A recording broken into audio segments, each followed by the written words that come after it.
So I got asked a really great question. I got asked, what do I do when I find myself slipping back into old habits?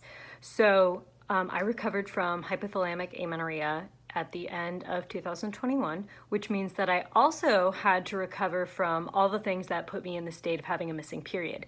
So perfectionism, disordered eating, obsessive exercise, fear of food, chronic stress, all of it, right? So the first step that I take when I find myself slipping into old habits that aren't going to help me is that I have to recognize that I've slipped. So the easiest way for me to do this is by tracking my period and tracking my cycle and my symptoms. Am I sleeping the whole night through? Am I having cystic acne show up down my spine again? Is my basal body temperature too low? Am I still seeing cervical mucus at the right time? Is my period late? Am I having a healthy luteal phase? Is my PMS getting out of hand? Have I skipped a period altogether? Now, I can proudly say that since recovering in 2021, while I have had late periods, I have not skipped one completely. So I've gotten pretty good at that. So first step is recognizing that I've slipped. The second step is to figure out what the heck is going on. It's not as easy as taking a supplement and moving on. Like, I'm not right. Let me just take this pill and everything will be better. No, you kind of have to take a step back and figure out what is the trigger and work yourself through the step process of what caused it. Did you go to the beach and start comparing your bum to every other bum that's in a thong bathing suit? Do you have a wedding coming up and you're like, ooh, I really want to wear that dress. I really want to look just so. Is your job extra chaotic right now? Is your relationship feeling rocky? Did one of your family members make a comment about your eating habits?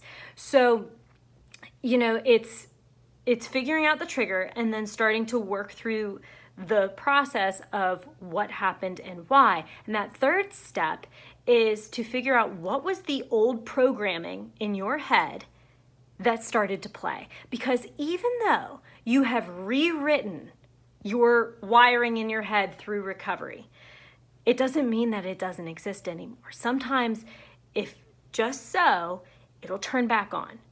And so after that, your fourth step is to remind yourself of what's true and what needs to happen. So let me kind of walk you through an example. I'm sorry, I keep hitting my table. Let me walk you through an example of, what that looks like. So, okay, you wake up in the morning, you're like, wow, my temperature dropped significantly from yesterday. What happened yesterday? Oh, well, yesterday I had to stay later at work. And because I was later at work, I got hungry. I didn't have anything left in my lunchbox. So I went to the break room and hit up like 5 Reese cups.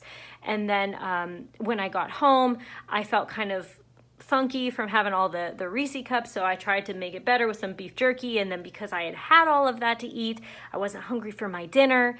And then after my dinner, I felt just like I had way too much food that day. So I found myself going out for an extra run and running longer than I should have when I didn't have the energy for it. So, the first step was me identifying, oh, shoot, my temperature dropped.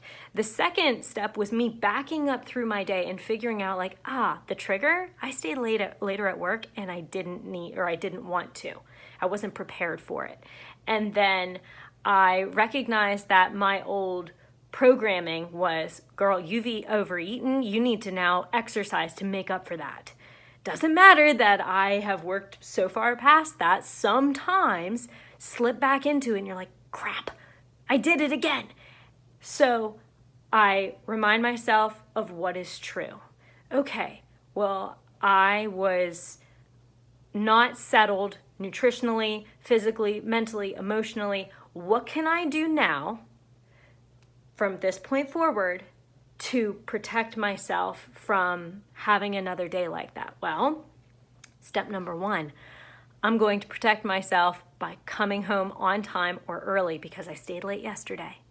The second thing I'm going to do, protecting myself nutritionally, is I'm going to pack more in my lunchbox, even though I don't plan on staying later today. I'm going to keep that promise to myself and make sure I come home on time or early today, but I'm going to regularly start packing extra in my lunchbox just in case. Maybe I'll keep that beef jerky that I ate when I got home in my lunch bag so that I already have something prepared that, it's protein rich and I can get myself through that extra time that I'm there.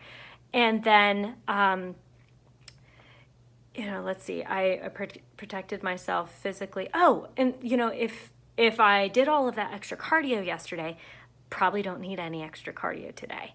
Either I'm going to take a rest day, depending on how I'm feeling, or I'll do some, like a shortened weight training session. I'm not going to kill myself with more exercise today. I don't want to add into that physical stress. So did I hit all of them? Yes. And then the last thing I would do, or I regularly do, is I ask myself, okay, how can I sweeten the deal? I feel like I really neglected myself yesterday. What would really make me feel rested today mentally? Well, I think I want to watch an extra episode of The Office when I get home. Yes, please. So that's what I do when I find myself slipping into old habits. I pause, I regroup, I take action to do the next right thing to take care of myself today. I recognize that my priorities shifted for a little bit for my job. It's not a terrible thing. You just shift it back to your health. And, that's life. It comes in and out.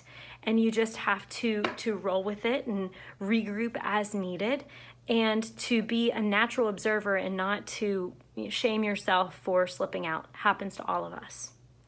So good luck out there. Thank you. Don't forget to like and subscribe. Share this with somebody if it helped you. See you later.